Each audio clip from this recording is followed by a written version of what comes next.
I recently wrote an article in Forbes magazine about how short-termism is costing companies millions in growth potential. I'll put the link at the end of this video, but try and summate it if I can.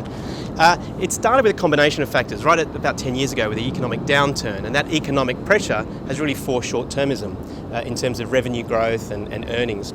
The other has been expectations of shareholders have gone up and up and up in terms of, again, the same revenue.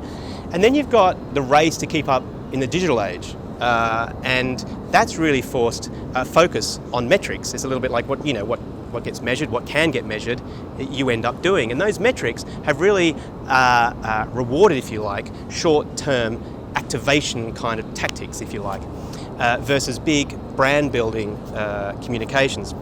And when I talk about these two, yes, people say an idea can come from anywhere, and I agree with that, but there are different ideas. They're not the same. An activation idea could be, well, really the way to think about that, I think, is that you're attaching the brand to something that's more famous or more popular than the brand itself. It could be an event, it could be an artist, it could be, say, an influencer, music, whatever it may be, and you're hoping that association has a halo effect onto the brand, and typically it does.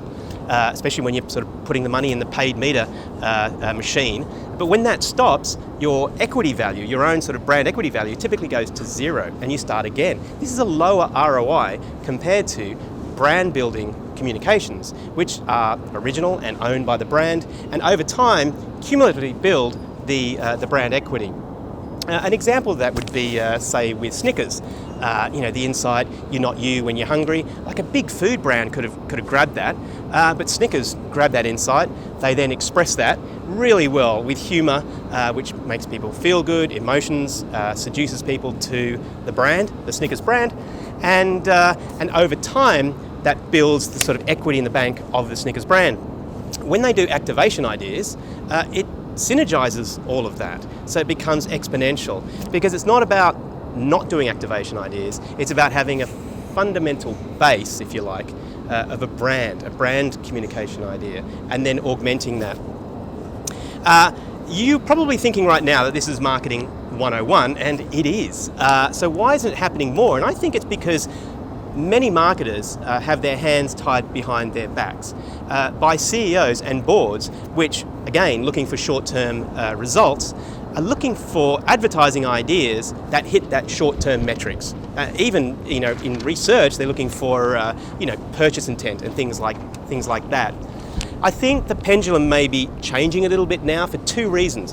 One is that Warren Buffett wrote about this in the Wall Street Journal a few weeks ago, and obviously he's got a little bit more cred than advertising and marketing types, and I think they'll go a long way to influencing boards and CEOs as to the actual cost that this is having, particularly with public companies. And the other is, I think, the holy grail of short-term metrics has come into question a bit.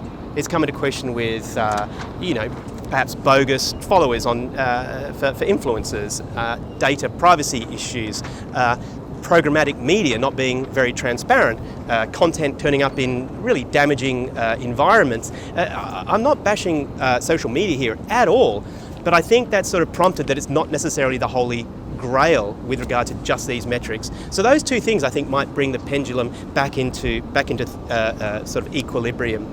I'd be interested to know your thoughts. Leave them here, or you can contact me directly. And thanks for your time.